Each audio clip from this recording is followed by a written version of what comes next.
Chers amis, chers abonnés, chers collègues, bonjour. Aujourd'hui, on va parler du couple, de l'amour dans un couple. Mais on va en parler de manière imaginarisée, symbolisée, métaphorisée, comme souvent je vous l'accorde. Autrement dit, dans un couple, l'amour, c'est une équation. C'est une équation à une ou deux inconnus. Eh bien, posée ainsi, et de manière, je vous l'accorde, un petit peu mathématisée, ça me paraît intéressant. Parce que oui, l'amour, dans un couple, c'est une alchimie entre deux personnes. Mais indépendamment d'être une alchimie, c'est surtout une équation. C'est quoi une équation? En mathématiques, c'est intéressant la définition. Une équation, c'est une relation. C'est marrant parce que quand on parle d'un couple, on va parler de quoi?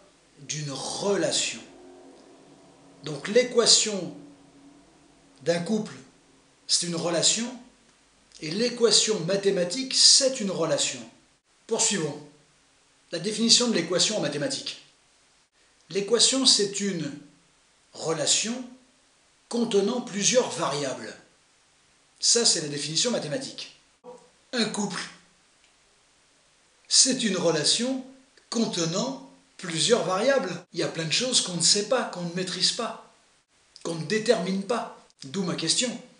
L'amour, le couple, l'amour dans le couple, c'est une équation, c'est une relation à une ou plusieurs variables, à une ou plusieurs inconnus.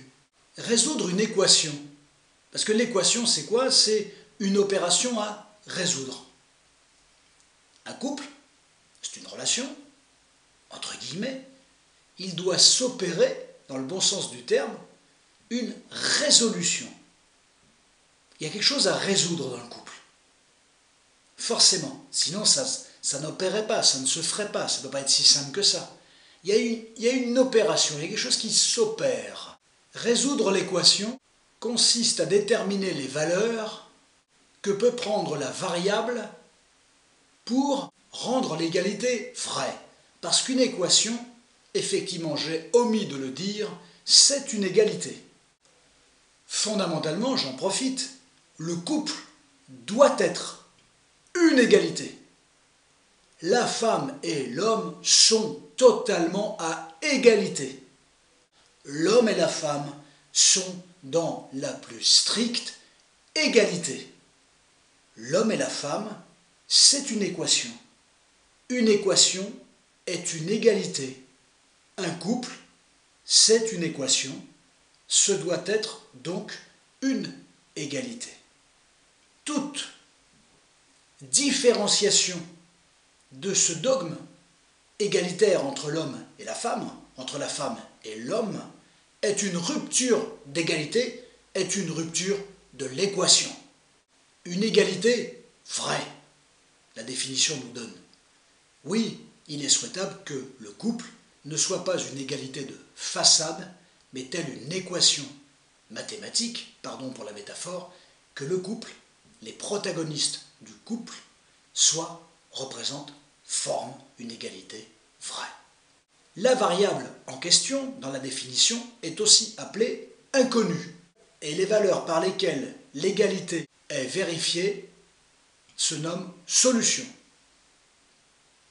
Oui, un couple, une relation est une égalité et ces variables doivent être des solutions.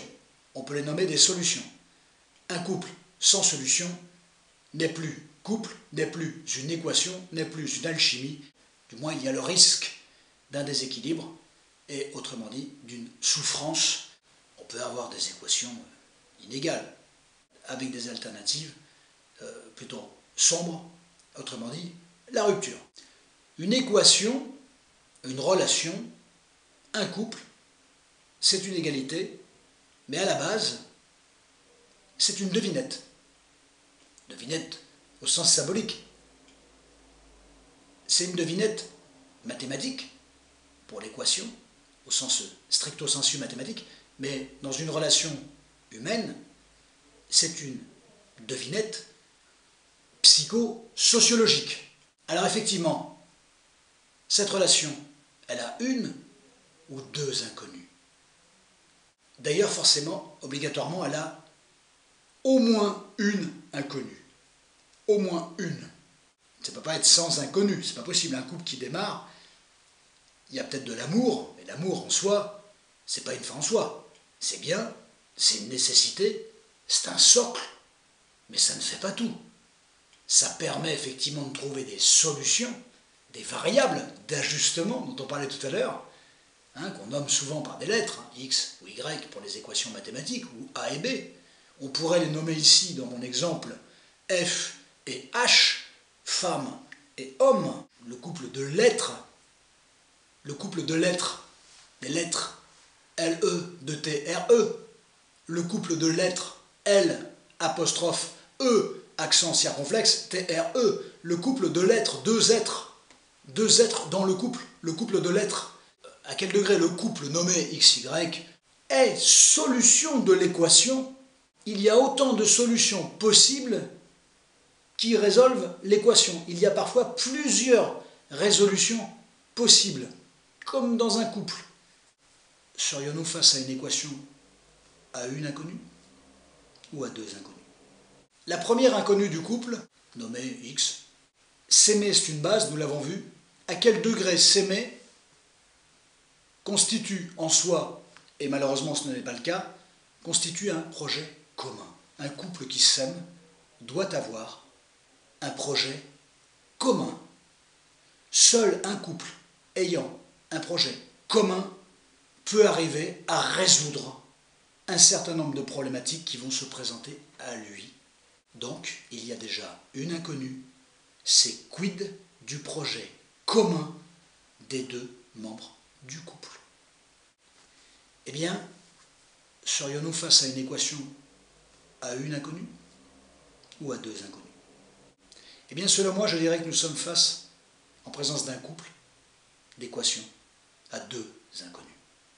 Parce qu'il y a certes la question du projet du couple qui est une inconnue, mais il existe également une autre inconnue, c'est la notion de temps.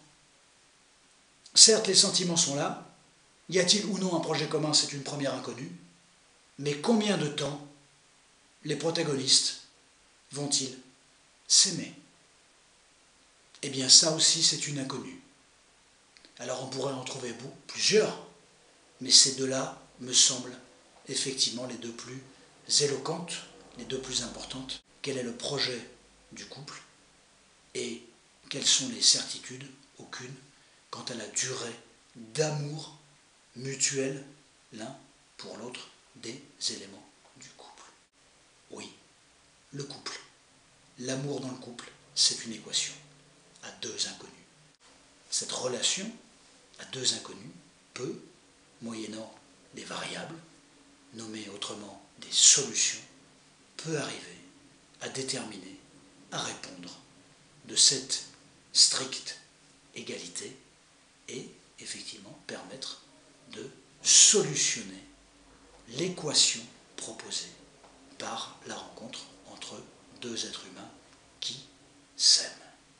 Il y a même parfois plusieurs solutions possibles, donc c'est rassurant pour les couples, mais il faut accepter qu'il y ait de l'inconnu, mais un inconnu à qui il faut donner une valeur qui est une variable.